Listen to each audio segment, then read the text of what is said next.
Escuchar cientos de testimonios de emprendedores permite entender aquella insistida frase de la pasión por hacer. Efectivamente, un emprendedor en uso de su palabra transmite y contagia. Contagia la confianza que tiene en sí mismo, su iniciativa y su perseverancia. El emprendedor se cae y vuelve a levantarse tantas veces como sea necesario. Se siente orgulloso de lo que hizo aunque esté a mitad de camino. Se siente orgulloso incluso cerca de un fracaso. Tolera el fracaso. Pero en los emprendedores no alcanza con la pasión por crear. Es necesario que esos emprendimientos sean sustentables. Ahora, ¿qué es el emprendedorismo y a quién está dirigido? ¿Quién es un emprendedor? ¿Cuál es su perfil? Juan Pablo Luna nos brinda todos los detalles sobre este apasionante mundo.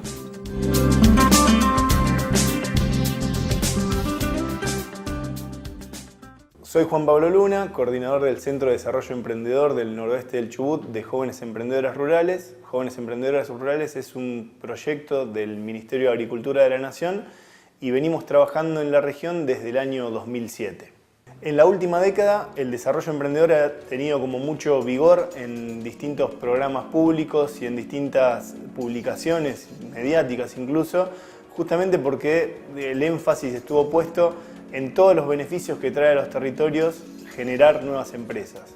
Esas empresas se generan en general con emprendedores locales que deciden invertir en su localidad. Lo que en la década anterior estaba enfocado en el segmento de pymes, de las empresas que ya estaban en marcha y que tenían producción en la región y tenían empleados y facturaban, y el énfasis se ponía en cómo manejar ese barco que ya estaba en marcha. En la última década se empezó a trabajar fuertemente en cómo generar más barcos, ¿está bien? Entonces, el desarrollo emprendedor, a partir de ahí, empezó a tener un montón de estímulos que antes no tenía. Líneas de créditos blandas aptas para emprendedores, capacitaciones, formación de emprendedores, y otras líneas de apoyo más específicas, como incubadoras de empresas que atienden al emprendedor que viene con una idea.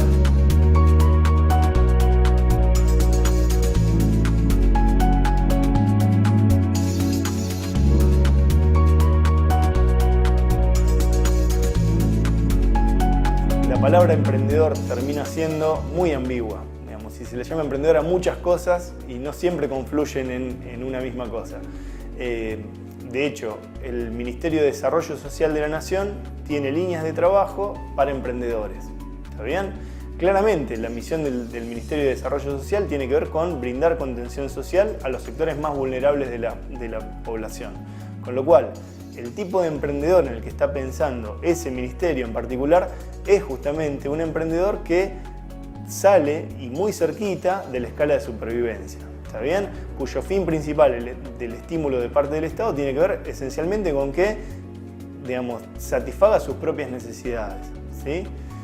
Muy distinto al emprendedor en el que está pensando, por ejemplo, la Fundación Endeavor, que está pensando en emprendedores de la élite de los emprendimientos que en muy pocos años son empresas que facturan muchísimo o tienen muchísimos empleados. Entonces, la palabra emprendedor termina siendo muy ambigua en el uso. Ahora, podemos llamarle a todo, porque en realidad lo que pasa es que cuando se crean empresas, las pymes, las pequeñas empresas, las microempresas son las que más empleo generan. Esto está muy medido en Argentina, está medido en España. Las grandes empresas en general es mucho más lo que acumulan en recursos que lo que distribuyen a través del empleo. En cambio, las pymes son mucho más intensivas en requerimientos de trabajadores, con lo cual la redistribución de la riqueza paradójicamente se da de la mano de cuántas empresas se crean. Si hay 10 empresas, va a haber 10 empresas en el entorno apropiándose de riqueza local y distribuyéndola hacia las 10 familias y hacia las familias que estén contratadas, a través de los trabajadores en el emprendimiento.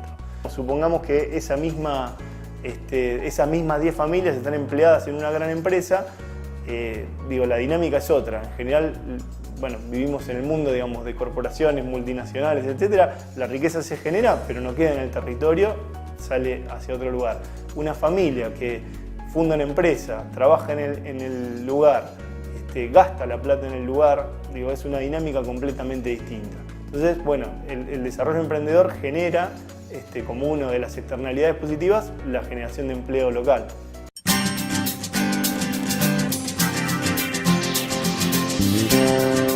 El Global Entrepreneurship Monitor es un estudio anual que analiza la actividad emprendedora en 65 países.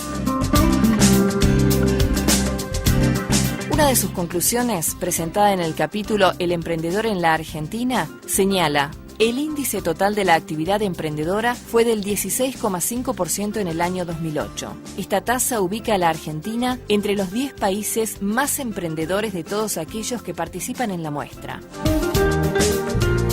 Nuestro país entonces presenta un auspicioso indicador. El espíritu emprendedor está, pero ¿qué hay detrás de él?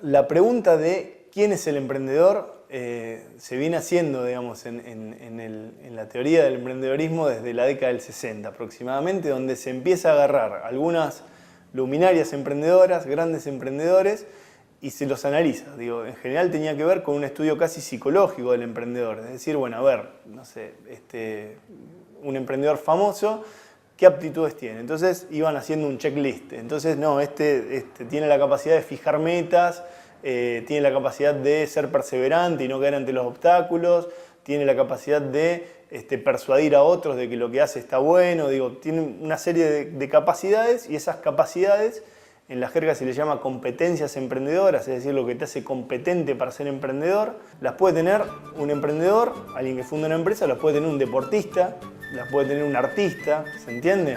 Entonces, el qué es un emprendedor es muy difícil de definir desde el lado estrictamente de las competencias.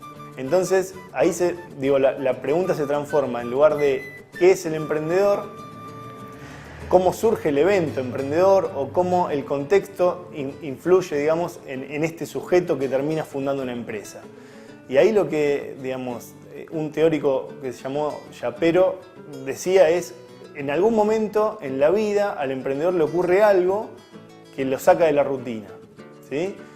Puede ser un estímulo positivo, puede ser un estímulo negativo. Digo, algo que te lleva a emprender, muchas veces me quedé sin trabajo, digo, tengo que hacer algo porque si no, no como a fin de mes.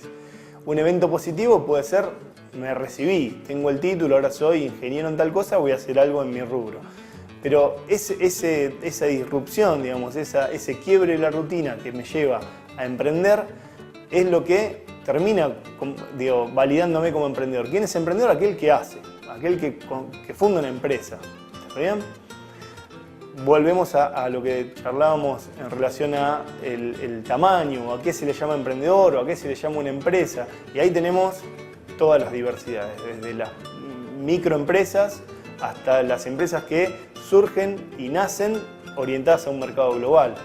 Y de esas tenemos, acá en Trevelin tenemos empresas que nacieron globales. Parece como que es algo que pasa solamente en el Silicon Valley, y en realidad no. En realidad tiene que ver con un enfoque de a dónde lo apuntás desde el inicio.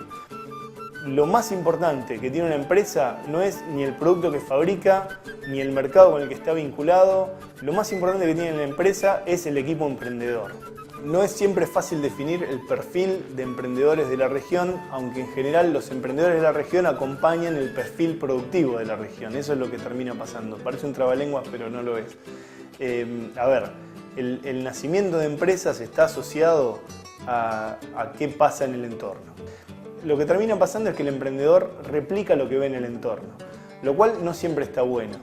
De hecho, en Argentina muchos modelos de negocio muy exitosos justamente tuvieron que ver con ver lo que se hacía en otros lados, copiarlo y adaptarlo a la localidad, ¿también? A nuestro país.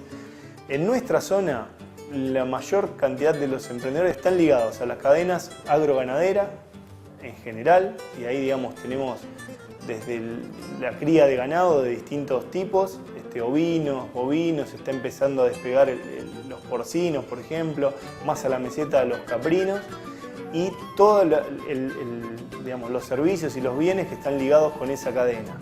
Entre medio, la producción de pasturas para el engorde de ese ganado, el transporte de ganado, de pasturas, de insumos, la venta de insumos para esas cadenas.